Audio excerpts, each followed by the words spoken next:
Rainforests are some of the most vibrant and vital ecosystems on Earth, teeming with life and endless mysteries. From towering trees that reach for the sky to the incredible creatures that call these dense jungles home, rainforests play a crucial role in maintaining the planet's balance.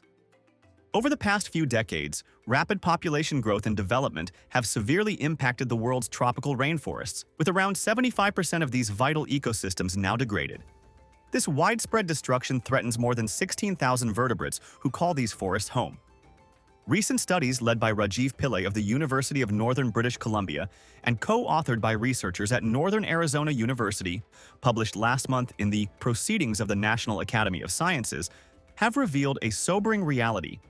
Only a small fraction of the world's tropical rainforests, around 25%, remain in what can be considered high integrity, meaning they are still structurally diverse, rich in biomass, and largely untouched by human development.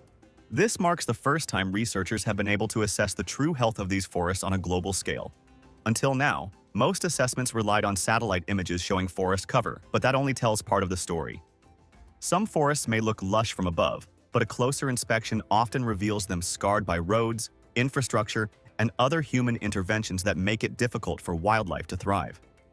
With increasing human populations, and with increasing access to natural areas, the pressures on tropical forests have mounted rapidly over the last few decades, said Scott Getz, a co-author and Regents Professor in Northern Arizona University's School of Informatics, Computing, and Cyber Systems. With this research, we have found that despite preservation and conservation efforts, tropical forests and the animals that live inside them are in even more trouble than we realized. To preserve biodiversity, which is very important for how the Earth's ecosystems function, it's crucial that we not only prioritize conservation, but also mitigate some of the human pressures we've placed on these forests. Take the Amazon, for example, the world's largest and most intact rainforest.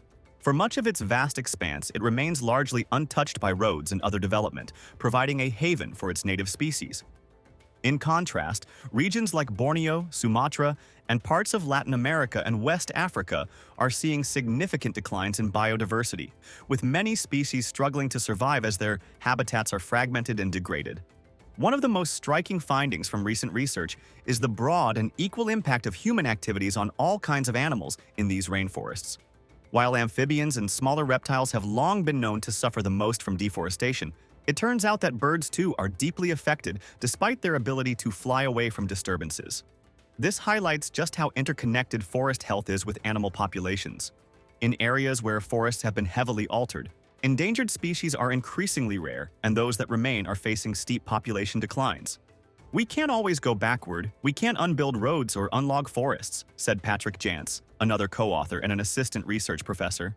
But if there's one lesson to take away from this research, it's that if we want to reintroduce tropical species or remove them from the threatened and endangered species lists, then we have to reduce the amount of human pressure that caused them to become endangered or exterminated in the first place. You can plant all the trees you want, but if you don't also remove human pressure from these forests, you won't be able to restore the biodiversity that keeps them thriving.